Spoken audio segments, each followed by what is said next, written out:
Everybody, how's it going? Today I'm going to be doing a video about my 2015 Toyota Prius C. I've owned this car for about 3 years and I just wanted to make a little video about it so you guys, if you're potentially wanting to buy this car or in a used market, hopefully this video helps you guys out. So let's go ahead and start. Alright, so I've owned this car for about 3 years, like I said, give or take. And I've done pretty much everything in this car. I've done Uber in this car. I have gone to San Francisco in this car. I've gone to Montana in this car. I live in Washington State, by the way. I have camped in this car. I've slept in this car multiple times. And right now it's my daily driver and my weekend driver. So I just literally just use this car for everything. It's my only vehicle at the moment. So I'll give you guys my experiences with the car, you know, what's good, what's bad, the pros and cons. Let you guys decide on if it's a good car for you at the end of the video. All right, first of all, I want to talk about the looks of the car, like what kind of what it looks like, what kind of options you can outfit it with, what kind of things you can do to maybe spice up the look a little bit. So first of all, there are some color choices that look way better than others. For example, this red color, the gray color, and then the black color looks a lot better than some other colors, such as the orange color and the sky blue color. So don't get those colors, don't get the orange color, that just looks like you have a decommissioned taxi cab. And then the sky blue color, that one just looks like you got the car from your grandma. I would 100% tint the windows on a sky blue Prius C just to not be seen inside of one, just because it looks so bad. The white color, that one's not too bad, but you just got to know that the white, it's more of like a basic white. It looks more like a work van, work truck type of white, not really a nice pearl white. But you can do some things to the white color, like tint the windows, I guess some black wheels, maybe give it a stormtrooper look. But otherwise, I would stick to the red, the gray, the black, the dark blue isn't so bad, and what other color? There's a silver. That one looks pretty good too. So I would stick to those colors. Those definitely look better on the Prius C. So I chose the red one. The red one I think is one of the better colors, definitely one of the best colors, especially if you get a nice black tint like I did over here. And then I got these black hubcaps here just to spice up the look a little bit, make it look a little bit more premium. Obviously the Prius, it does give off a kind of economical look. It doesn't exactly look premium. Obviously it is an economy car and it kind of looks like one. It's a small little hatchback. It's you're not gonna fool anybody driving this. Nobody's gonna think you're driving a Mercedes or something like that. But yeah, like I said, you can spice things up a little bit, like tint the windows, get some nicer wheels, stuff like that. You can do things like maybe there's on eBay you can get some aftermarket rear lights, and what that does is they're like kind of LED lights, and they kind of look a little bit more modern. So you can get those, but they're like $500. So I don't know, not really a thing I would want to do. It's kind of expensive. But you do get LED lights in the front. That looks kind of nice. The older Priuses, like the 2012 ones, those have halogen lights. But the LED ones definitely make this car look a little bit more premium. So for the looks, like I said, it's a simple looking car, but I think, in my personal opinion, it definitely does look better than the regular Prius of this year. Gives this one, it looks a little bit more like a fun car. Has that nice, fun, quick hatchback type of look, whereas the regular Prius, it just looks like a boring Prius. Everyone knows it's a boring Prius, and nobody looks twice at the regular Prius. This one, nobody even thinks this one's a Prius. Every time I pull up in this car, literally it just looks like some hatchback. Like nobody guesses that this is a Prius until they see the little Prius name badge in the back. So that's a plus in my opinion. All right, before I start the driving though, I want to talk about the interior a little bit. This is it. Looks pretty simple. It's on the simple side for sure. But I would say it definitely has some nice design cues, like these round vents here. That looks kind of cool. And then this whole design here with the speedometer on the top, that looks a little bit more modern than a regular economy car with the speedometer in the, in the middle, or in front of you, directly in front of you. That's actually in the middle. So that kind of makes it look a little bit more modern, a little bit more unique than just like a regular economy car. And with this display here, go ahead and zoom in here, you get a lot of different settings. You can have your eco score. This is, I would recommend, if you are new to hybrids, to go on this setting and learn how to drive a hybrid better, because that kind of helps you out. It kind of helps you to keep your pedal, helps you have better pedal control, is what I'm trying to say. So go to that mode for the first year of ownership. It really does help you out with your driving. You get that eco score down there and all that. And then you can go to your eco savings, pretty much the same thing, but with like how much money you're spending for gas. Here it says maintenance required, got to change the oil soon. And then that is a display to show you what it's doing. So right now it's idling. You can hear the idle right now, and it's kind of generating, it's recharging the battery. That's what it's doing right now. I prefer to have it now in this driver information mode, because I don't really like to have the car telling me how to drive anymore. It's a little bit annoying at this point, so I just keep it at this screen. And on the left here you have your speedometer and your gas gauge. And that's kind of cool. It's kind of nice just to see your speedometer right there in real time. It's really nice and easy to peek at it. It's really nice and high up in the dashboard, and I like that. But yeah, overall looks really good and very easy to use. I like how all the controls are within reach, and everything makes sense. All your window controls are on the left here, pretty much like every other car. Over here we have your controls for the mirrors, and then on the steering wheel itself you have the volume controls, and then this one is to skip through the soundtracks. You can connect your Bluetooth to this and have talk to other people, hands-free voice calling. It's actually pretty good. I can hear people very good, and they can hear me pretty well as well. So that's nice. That works very well. And then on the right side here, this is for your temperature, and you can have this one that's for recirculation. Then you have the display. That's to change this little menu. Let's go ahead and go to drive. And then for the trip, that's to change your trips. Yeah, very nicely laid out. I like all these features. I like that the temperature setting is right here. I do like to change my temperature settings pretty often, so that's nice that it's right there. But you can also change the settings with this dial right here. You have your auto setting, your AC, and then you can just turn it off completely if you want to. Over here on the right side, we have the down and up buttons for the fan speed. You can change the mode in which the fans are going to blow, and then the recirculation button is right there as well. And then right here you can have the rear window defrogger, and the front is your front window defrogger. This is your little display here. Unfortunately, you don't really have a lot of features with this. No Apple CarPlay or nothing like that. This is 2015 vehicle, but it is a nice little screen. Gives you some nice, nice information here. There's your Bluetooth. You can connect your iPhone directly through the cable here and get better audio quality that way. And you can set up your car through this setting here. You can see your car, how much energy you're spending.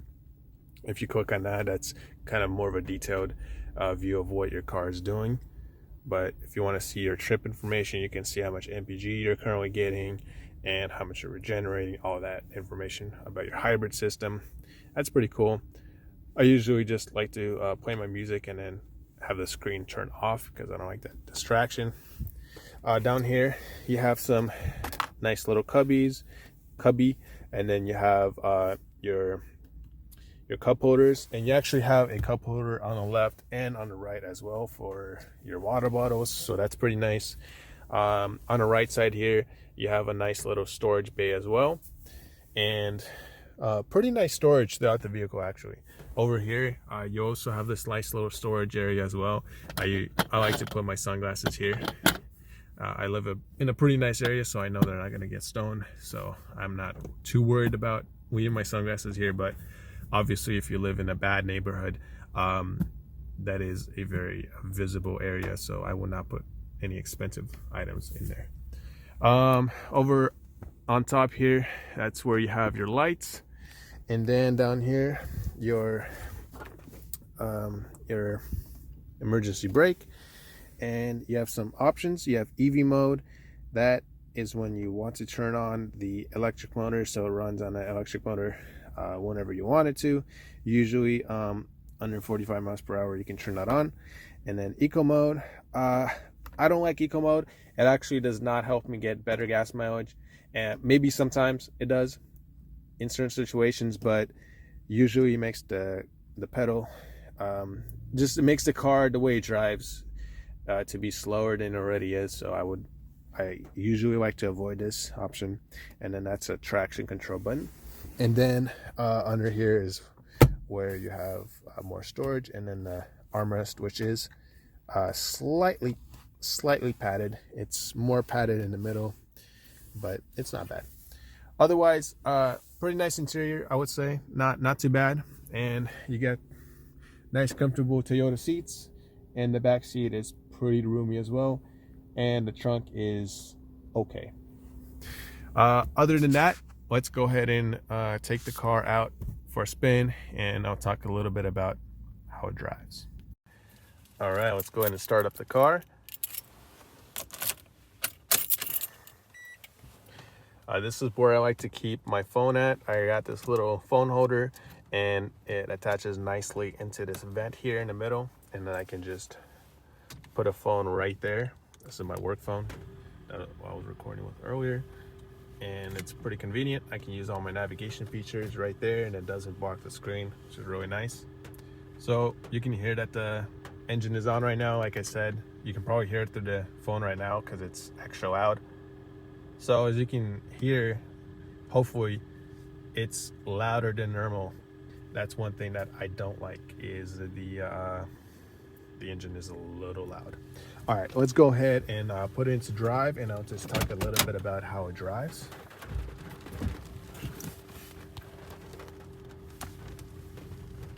Setting off here, it is a hybrid system, so it does use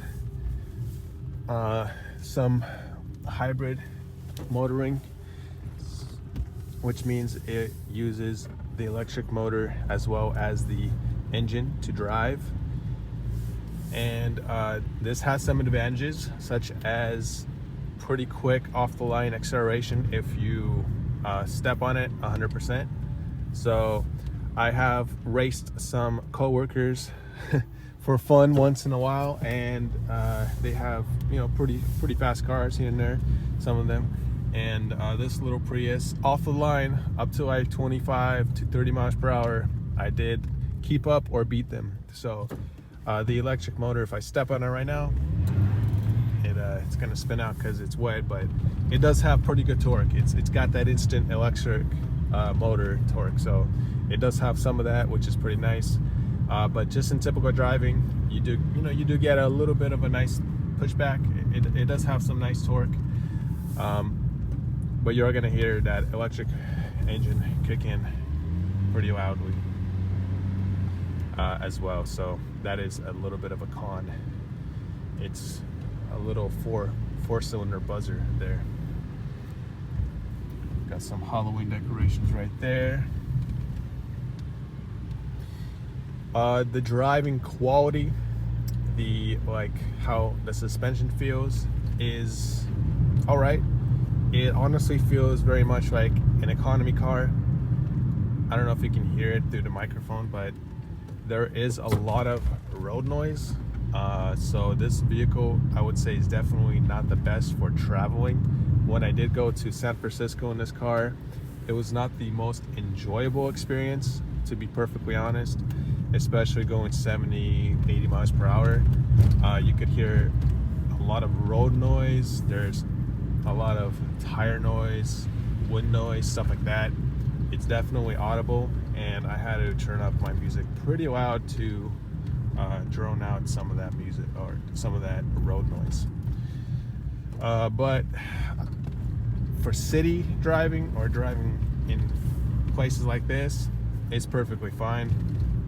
You're not gonna get much road noise. Driving 60 miles per hour to work, who cares? You know, it's not gonna bother me. It's not gonna bother you. So if you're gonna use the car for those types of situations, for like everyday driving, not for traveling far distances, this is a great daily driver for that. Super easy to drive. You just get in this thing, start it up, and you're ready to go. Really easy to sit inside, really easy to, like I said, drive, easy to navigate, very good visibility out the windows. The seating position is really nice and upright, so you can kind of see everything as you're driving.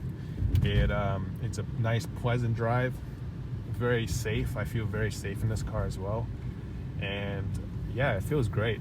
It's also pretty high off the ground. It almost feels like a little mini SUV sometimes, because it does sit off the ground pretty high, so I can go over curbs and bumps and stuff like that and not worry about damaging the body panels. That's really nice as well. Does really well in the rain and in the snow as well. So for, like I said, everyday driving, this is a really nice car. The suspension itself, though, it is more of a kind of soft suspension, but it's not a luxury suspension, if you know what I mean. So whenever I hit a bump, you can definitely feel the bumps through the steering wheel. You can feel the bumps throughout the interior. It doesn't have a nice sound, like a nice cushion sound to when you hit the bumps. Kind of has more of a harsh sound. You can definitely hear a lot of the bumps that you're going over. You can feel a lot of them as well.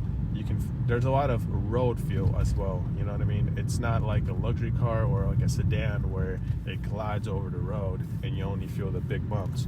No, with this car, you're feeling pretty much every bump on the road. It is soft, like the suspension itself is soft, so even if you do hit a big bump, it's not gonna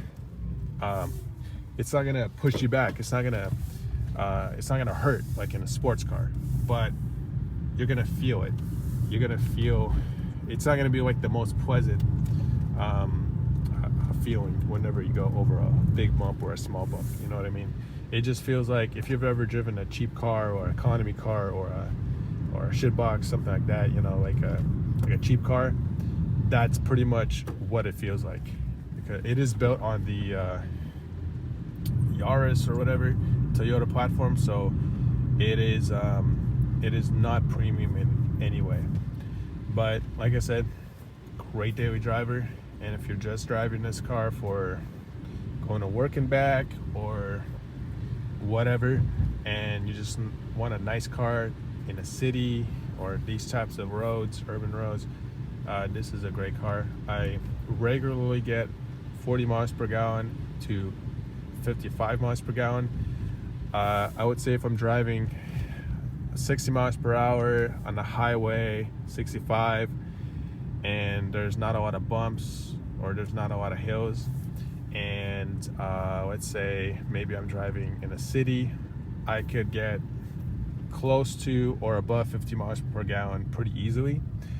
But if I'm driving over 70 miles per hour, or the highway has a lot of hills, or the city has a lot of hills, you're probably gonna get more like 40 miles per gallon. So if you're driving those types of scenarios, you're not gonna get the greatest of gas mileage, but you're still, no matter what you're doing, you're gonna get pretty good gas mileage. Yeah, that's pretty much all I gotta say. Like I said, if you intend to use this vehicle for daily driving and not traveling long distances, I would definitely recommend this car to buy it on the used market. It's a great daily driver and I recommend it. Thank you guys for watching.